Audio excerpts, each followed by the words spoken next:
नमस्कार दोस्तों, स्वागत है आपका एक और नई कहानी के साथ। कोमल प्रियदर्शन जी की एक लौती बच्ची थी जिसे वो बहुत लाड़ प्यार से पाल रहे थे। कोमल 7 साल की थी, लेकिन उसके पिता उसे अभी भी केवल 2 साल की समझते थे।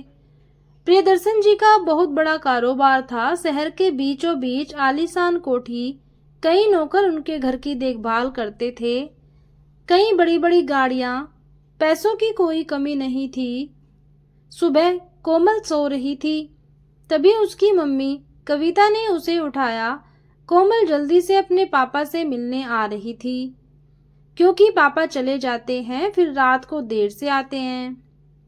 वह सीढ़ियां उतर ही रही थी, तभी उसने देखा उसके पापा मैनेजर राधे श्याम को डांट रहे थे।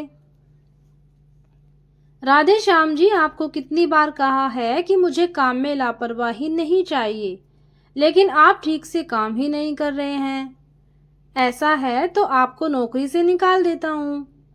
आपके जैसे बहुत से मैनेजर लाइन लगाकर खड़े हो जाएंगे। राधे श्याम जी की आंखों से आंसू छलक रहे थे। उन्होंने गिड़गिड़ाते हुए कहा, सर, मेरा बेटा बहुत बीमार था, इसी कारण हॉस्पिटल जाना पड़ा। मुझे काम से मत निकालिए, आगे से ऐसी गलती नहीं होगी। कोमल सीढ़ियों पर खड़े खड़े सब सुन रही थी।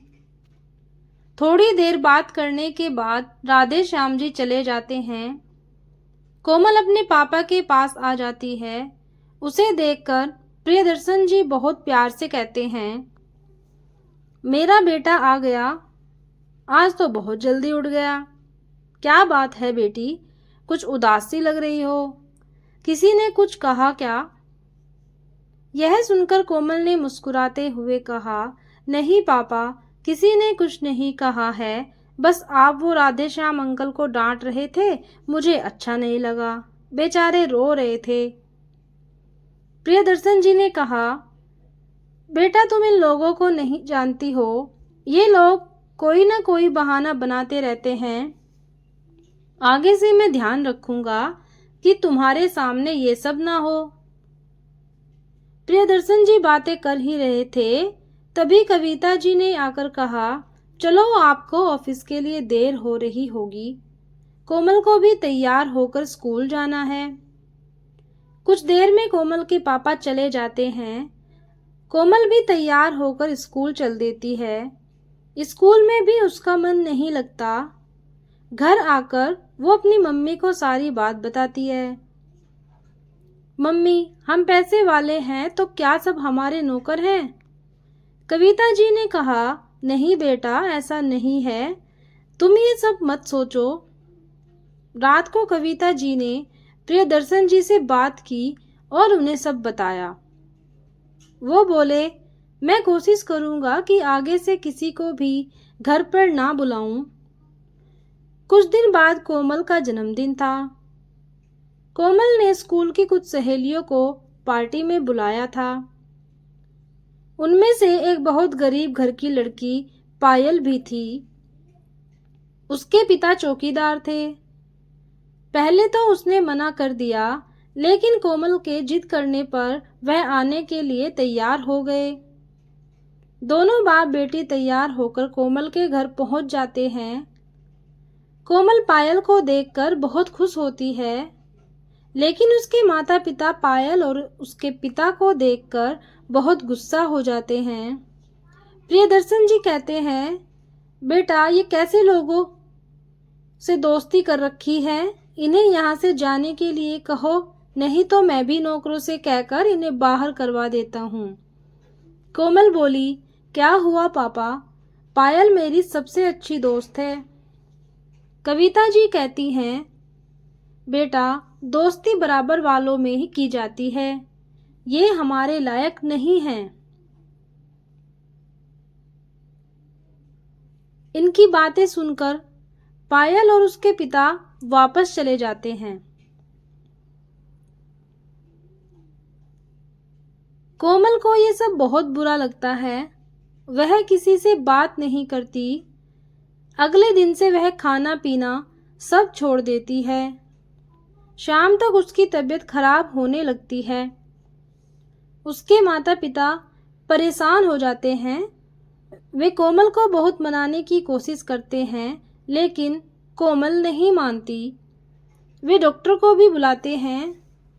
डॉक्टर कुछ दवाइयाँ देता है, लेकिन कोमल दवा भी नहीं खाती।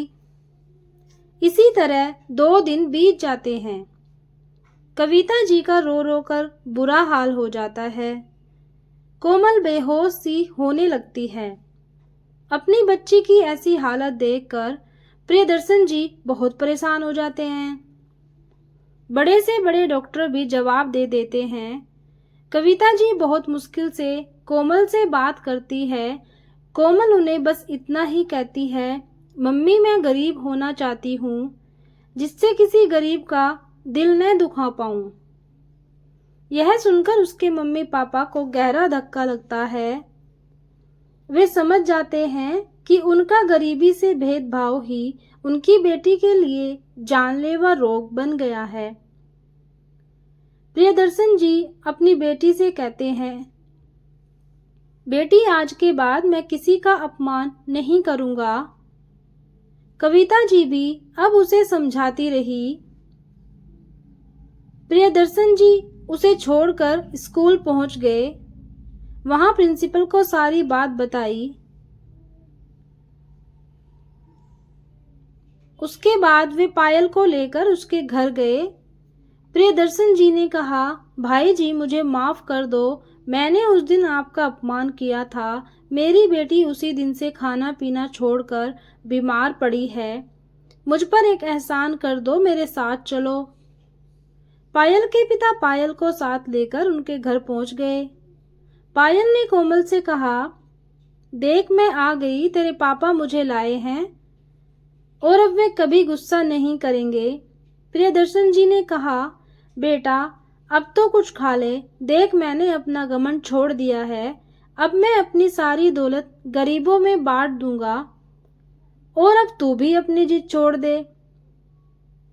कोमल ने हाँ में सर हिलाया। उसके बाद डॉक्टर ने कोमल को जूस पिलाया, फिर कुछ खाने के लिए दिया। प्रियदर्शन जी ने पायल के पिता को अपने पास ही में एक घर बनवा कर दे दिया। उस दिन के बाद से उनको जितना भी फायदा होता बस अपने खर्च लायक रखकर सब दान कर देते थे। बेटी की जिद ने एक पिता को जिंदगी का सबक सिखा दिया। तो दोस्तों ये थी एक छोटी सी कहानी कि हमें कभी भी घमंड नहीं करना चाहिए। धन्यवाद।